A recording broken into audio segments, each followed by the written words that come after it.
அனைவருக்கும் வணக்கம். இன்னைக்கு இந்த வீடியோவில் நம்ம எதை பற்றி பார்க்க போகிறோம் அப்படின்னு பார்த்தீங்கன்னா, நீண்ட நாள் கழித்து வந்திருக்கக்கூடிய இந்த சத்துணவுத்துறை வேலைவாய்ப்பை பற்றி தான் இந்த வீடியோவில் நாம் தெளிவாக பார்க்க போகிறோம். ஸோ பார்த்தீங்கன்னா, இந்த சத்துணவுத்துறை வேலைக்கு பார்த்தீங்கன்னா என்னென்ன போஸ்டிங் கொடுத்துருக்காங்க, ஸோ யாரெல்லாம் இந்த வேலைக்கு அப்ளை பண்ணலாம், ஸோ எவ்வளோ வேகன்சி கொடுத்துருக்காங்க, ஸோ பார்த்தீங்கன்னா இந்த வேலைக்கு என்ன குவாலிஃபிகேஷன் கொடுத்துருக்காங்க, ஸோ எப்படி செலக்ட் பண்ண போகிறாங்க, ஸோ எல்லாமே பார்த்தீங்கன்னா இந்த வீடியோவில் நாம் தெளிவாக பார்க்கலாம். ஸோ அதுக்கு முன்னாடி பார்த்தீங்கன்னா நம்ம சேனலுக்கு இப்போ தான் நீங்கள் முதல் முறையாக வந்திருக்கீங்க அப்படின்னா மறக்காமல் சப்ஸ்கிரைப் பண்ணிக்கோங்க. மறக்காமல் பெல் ஐக்கனை கிளிக் பண்ணி ஆல் மோல் வச்சுக்கோங்க. அப்போ தான் நம்ம போடுற ஒவ்வொரு வீடியோவும் உங்களுக்கு நோட்டிஃபிகேஷனாக வரும்.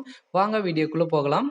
ஸோ பார்த்தீங்கன்னா இந்த சத்துணவுத்துறை வேலைக்கு பார்த்தீங்கன்னா வேலைவாய்ப்பு கொடுத்துருக்காங்க. ஸோ பார்த்தீங்கன்னா இந்த வேலைக்கு யாரெல்லாம் அப்ளை பண்ணலாம் அப்படின்னு பார்த்தீங்கன்னா, பெண்கள் எல்லாருமே பார்த்தீங்கன்னா இந்த வேலைக்கு அப்ளை பண்ணிக்கலாம் அப்படின்னு தெரிவிச்சிருக்காங்க. ஸோ அந்த வேலைக்கு பார்த்தீங்கன்னா அப்ளை பண்ண என்ன குவாலிஃபிகேஷன் கொடுத்துருக்காங்க அப்படின்னு பார்த்தீங்கன்னா, ஸோ அந்த வேலைக்கு நீங்கள் 8th முடிச்சிருந்தாலே இந்த வேலைக்கு அப்ளை பண்ணிக்கலாம் அப்படின்னு தெரிவிச்சிருக்காங்க. ஸோ அதுக்கு மேலே நீங்கள் பார்த்தீங்கன்னா 10th 12th any degree diploma எது முடிச்சிருந்தாலும் இந்த வேலைக்கு நீங்கள் அப்ளை பண்ணிக்கலாம் அப்படின்னு தெரிவிச்சிருக்காங்க. ஸோ இந்த வேலையை பொறுத்தளவுக்கு பார்த்தீங்கன்னா என்னென்ன போஸ்டிங் கொடுத்துருக்காங்க அப்படின்னு பார்த்தீங்கன்னா 3 விதமான போஸ்டிங் இதுக்கு கொடுத்துருக்காங்க. ஸோ என்ன போஸ்டிங் அப்படின்னு பார்த்தீங்கன்னா சத்துணவு அமைப்பாளர், சமையலர் உதவியாளர் என்ற 3 விதமான போஸ்டிங் இதுக்கு கொடுத்துருக்காங்க.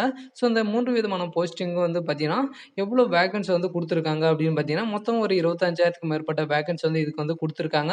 ஸோ அதனால் பார்த்தீங்கன்னா அந்த வேலைக்கு எல்லாருமே அப்ளை பண்ணிக்கோங்க. ஸோ அதுக்கப்புறம் பார்த்தீங்கன்னா அந்த வேலைக்கு எப்படி இதில் செலக்ட் பண்ண போகிறாங்க அப்படின்னு பார்த்தீங்கன்னா, ஸோ பார்த்தீங்கன்னா இந்த வேலைக்கு எந்த எக்ஸாமும் கிடையாது, ஸோ எந்த ஃபீஸும் கிடையாது. ஸோ ஒன்லி பார்த்தீங்கன்னா நேர்முக தேர்வு மூலமாக தான் உங்களை இதில் ரெக்ரூட்மெண்ட் நாங்கள் பண்ண போகிறோம் அப்படின்னு தெரிவிச்சிருக்காங்க. ஸோ அதனால் பார்த்தீங்கன்னா உங்கள் மாவட்டத்துக்கு எவ்வளோ வேகன்சி இருக்குது அப்படின்னு தெரிஞ்சுக்கிட்டு ஸோ எல்லாருமே இந்த வேலைக்கு அப்ளை பண்ணுங்கள். ஸோ பெண்கள் எல்லாருமே இந்த வேலைக்கு அப்ளை பண்ணிக்கலாம் அப்படின்னு தெரிவிச்சிருக்காங்க. ஸோ கூடிய விரைவில் பார்த்தீங்கன்னா இதுக்கு நோட்டிஃபிகேஷன் ஃபார்மாக வந்துடும். ஸோ வந்த உடனே பார்த்தீங்கன்னா நம்ம சேனலை அப்டேட் பண்ணுவோம். ஸோ பார்த்தீங்கன்னா ப்ளேலிஸ்ட் ஃபார்ம் வேணுமா நம்ம சேனலில் கமெண்ட்டில் கமெண்ட் பண்ணுங்கள். ஸோ எல்லாமே வந்த உடனே நம்ம கூடிய விரைவில் நம்ம சேனலை அப்டேட் பண்ணிவிடுவோம். சரி ஓகே, இன்றைக்கி அப்டேட் இதுதான். மறக்காமல் நம்ம சேனலை சப்ஸ்கிரைப் பண்ணிக்கோங்க. தேங்க்யூ.